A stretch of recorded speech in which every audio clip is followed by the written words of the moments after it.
Hi, in this video I'm going to talk to you a little bit about stress management and how you can manage your stress more effectively through using breathing exercises.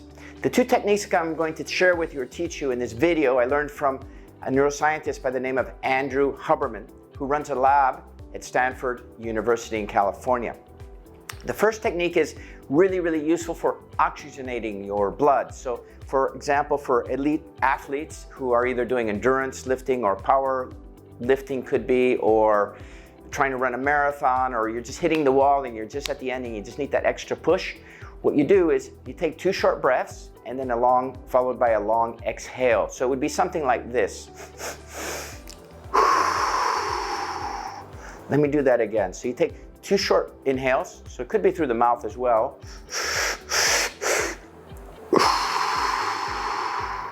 But generally I teach my students to do it through the nose, so it would be. And what you're doing is you're releasing a high amount of carbon dioxide, according to research by neuroscientists, and you're oxygenizing the blood. So that gives you more strength, it'll give you more endurance and more power for your sport or whatever physical activity you're involved in. So if you're mountain climbing and you just need that extra edge just to get over the next cables to go over, you might be a good thing to try out. Another technique that's used by military personnel, particularly elite military personnel when they're in war situations and being shot at and all that kind of thing, is they teach them how to learn how to relax and how to decompress, so to speak, from their stress.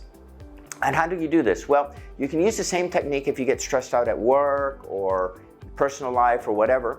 And the technique is really simple. It's a matter of just laying down, like 180 degrees, like horizontal, relaxing, and taking in a deep breath and exhaling. At the same time doing a body scan. So you would think about maybe like the skin on your forehead, and as you take a deep breath. And then I may think about maybe the skin on my face and take a long breath. And then maybe I'll think about my neck and the muscles in my neck and take a deep breath.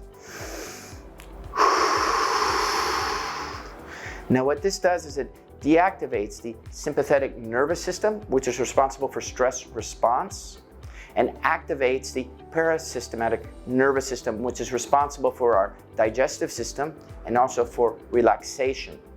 You see, being in a stressful state can be really useful, and it's a good thing at times. But it's not good to be there for extended periods of time, meaning a little bit of stress might be good for you to get you to jump out of the way of the oncoming bus, right? Or maybe a little bit of stress at work can be useful to get that project done. There was a study done by 𝗕𝗿𝗀𝗀𝗺 years ago at Harvard University in the early turn of the century, early 1900s, and it shows that people perform better under a little bit of stress. But if the stress is prolonged for a prolonged period of time, their productivity declines. And here you can see a slide of the 𝗕𝗿𝗀𝗀𝗺 study. So I hope you've enjoyed the video. I hope it's been informative for you. We'd love to hear your opinions and thoughts. And don't forget to check out 𝗕𝗿𝗲𝗺𝗺𝗺𝗻's breathing work at the Stanford University in California. Thanks for watching. Take care.